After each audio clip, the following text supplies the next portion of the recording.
Travel with সুমিতের আরও একটি নতুন ভিডিওতে আপনাদের সকলকে জানাই স্বাগত। আশা করি আপনারা সকলেই ভালো আছেন ও সুস্থ আছেন। সকলকে জানাই নতুন বছরের শুভেচ্ছা ও ভালোবাসা। আর যারা এখনও পর্যন্ত আমার এই ইউটিউব চ্যানেলটিকে সাবস্ক্রাইব করেননি তাদের কাছে অনুরোধ, ইউটিউব চ্যানেলটি সাবস্ক্রাইব করে আমার পাশে ও আমার চ্যানেলের পাশে থাকার অনুরোধ জানাই। আজ আমরা বেরিয়ে পড়েছি সাঁইথিয়া থেকে আসানসোলের মা ঘাঘরি বুড়ি মন্দিরের উদ্দেশ্যে। আমরা এখন পৌঁছে গেছি আসানসোলের মা ঘাঘরি বুড়ির মায়ের মন্দিরে। এই মন্দিরটি অবস্থিত পশ্চিমবঙ্গের পশ্চিম বর্ধমান জেলাতে আসানসোলে অবস্থিত। আসানসোল শহর যেমন কয়লা ও ইস্পাত শিল্পের জন্য বিখ্যাত, তেমনি জাগ্রত দেবদেবীর আশীর্বাদ পুষ্ট ও মহিমামণ্ডিত এই শহর। এই মন্দিরে কিভাবে পৌঁছাবেন? যারা কলকাতা বা তার আশেপাশে অঞ্চল থেকে ট্রেনে আসবেন, ট্রেনে আসানসোল স্টেশনে নেমে যে কোনো অটো বা টোটোতে বললেই আপনাকে পৌঁছে দেবে এই আসানসোলে মা ঘাঘরি বুড়ির মন্দিরে। দিল্লি হাওড়া হাই রোডের আসানসোল শহরের ডান দিকে এই মন্দির অবস্থিত। যারা বাইকারে আসবেন তাদের উদ্দেশ্যে জানিয়ে রাখা। যারা এই মন্দিরে আসবেন, যারা মায়ের পুজো দেবেন, এখানে পুজোর সামগ্রী এবং পুজো দেওয়ার ব্যবস্থার খুব সুন্দর সুব্যবস্থা রয়েছে এই মন্দিরে। আসুন এবার মন্দিরটা আশেপাশেটা একটু ঘুরে দেখে নেওয়া যাক, মায়ের মন্দিরের কিছু দিকগুলি। আসুন এবার এই মন্দির সম্বন্ধে দু চার কথা আপনাদের সম্পর্কে জানিয়ে রাখি। এই মন্দির প্রতিষ্ঠিত হয় 1620 সালে পয়লা মাঘ। আসানসোল শহরের উত্তরে নুনিয়া নদীর তীরে অধিষ্ঠিত রাঢ় বাংলার জাগ্রত দেবী শ্রী শ্রী ঘাঘর বুড়ি চণ্ডী মায়ের মন্দির। এখন চলছে মায়ের পুজো ও পুষ্পাঞ্জলির কিছু মুহূর্ত আপনাদের জন্য। আর কথা না বাড়িয়ে মায়ের পুজোর কিছু মুহূর্ত তুলে ধরলাম আপনাদের সামনে। এরপরে মায়ের মন্দিরের বিস্তারিত জেনে নেব এই মন্দিরের পুরোহিতদের কাছ থেকে। এই মন্দিরে ভোগে কুপনের সুব্যবস্থা রয়েছে।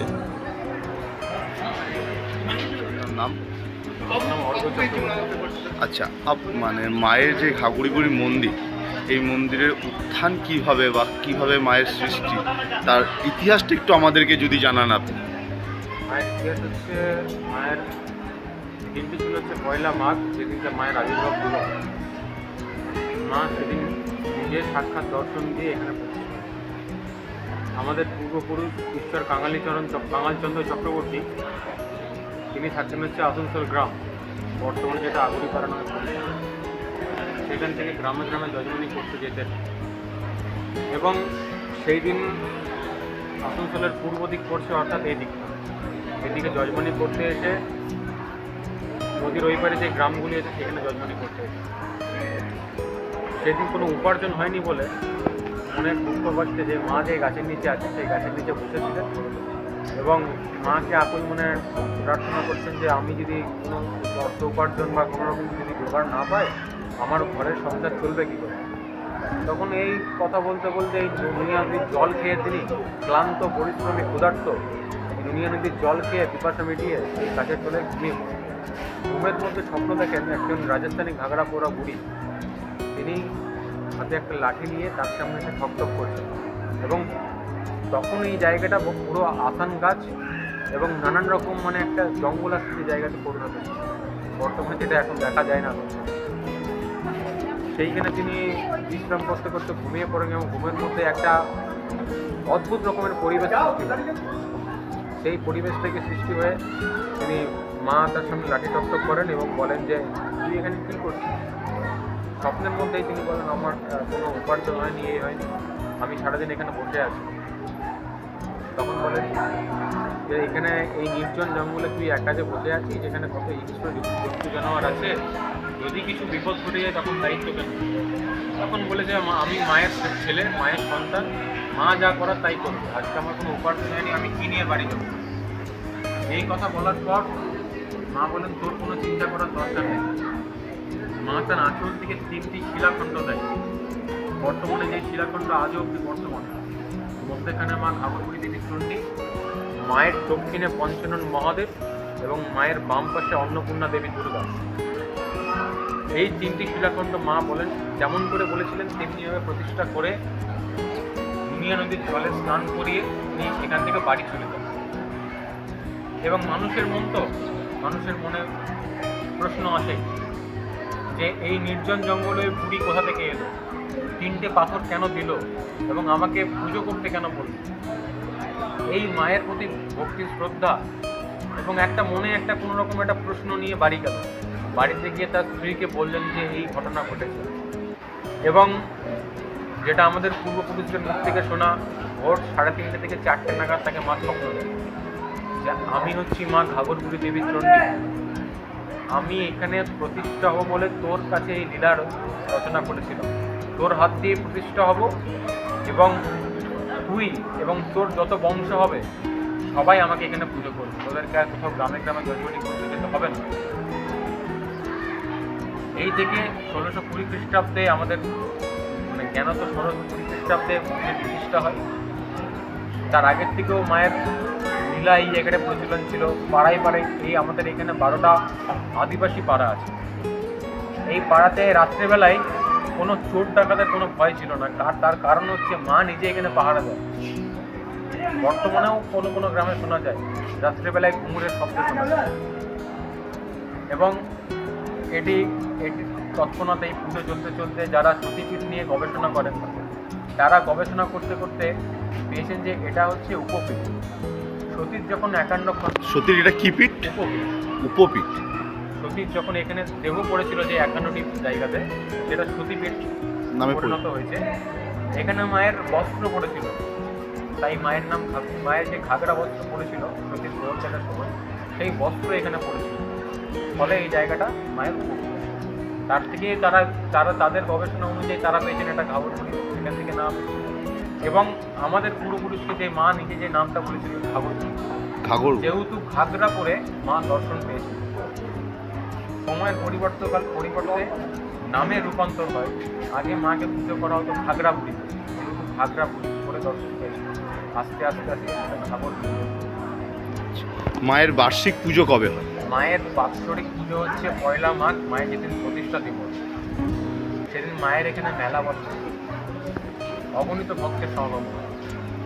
এবং মায়ের আরও 2টি প্রধান উৎসব হলো, একটা হচ্ছে রাস পূর্ণিমা, যেদিনকে মায়ের এই মন্দিরে যাবতীয় যা জিনিস হয়েছে রাস পূর্ণিমা জিনিস, সেই দিনটাকে আজ আমাদের সেই প্রতিষ্ঠা দিবস ধরতে গেলে কয়েক বছর ধরে চলে আসছে, 25-26 বছর ধরে চলে আসছে।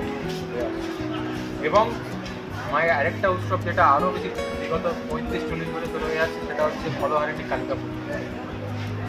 সেই দিন আমরা মায়ের পুজো করে থাকি। এখানে বিশাল মেলা বসে, প্রায় 3 থেকে 4 লক্ষ লোক এখানে সমাগম হয় এবং মায়ের ভোগ প্রসাদ গ্রহণ করে রাত্রেবেলা। মাকে ভোগে 9 রকম সবজি, 9 রকম ভাজা, 9 রকম ফল, খিচুড়ি, পরমান্ন, পোলাও, ভাত, লুচি ইত্যাদি দিয়ে মাকে। আচ্ছা, এখানে আসতে গেলে একটু আসার রাস্তাটা যদি আপনি দর্শক বন্ধুদের বলে দেন তো খুবই ভালো হয় আমার ইউটিউব চ্যানেল। আমাদের মন্দিরের সবচেয়ে সোজা লোকেশন হচ্ছে Kolkata two Delhi highway NH2 এর আসানসোল ঢোকার ডান দিক করে আমাদের মন্দির। কোথাও দাঁড়াবার জিজ্ঞেস করলেই বলে দেবে ঘাগরবুড়ি মন্দির। এবং আসানসোল স্টেশন থেকে আমাদের মন্দিরের দূরত্ব 15 মিনিট, বাস স্ট্যান্ড থেকেও 15 মিনিট, এবং কালীবাড়ি বাস স্ট্যান্ড থেকে আমাদের মন্দিরের দূরত্ব 5 মিনিট।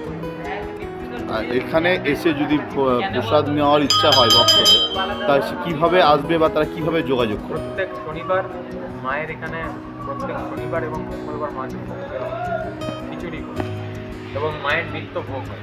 এই 2 দিন হচ্ছে খিচুড়ি ভোগ, বাকি হচ্ছে অন্ন ভোগ।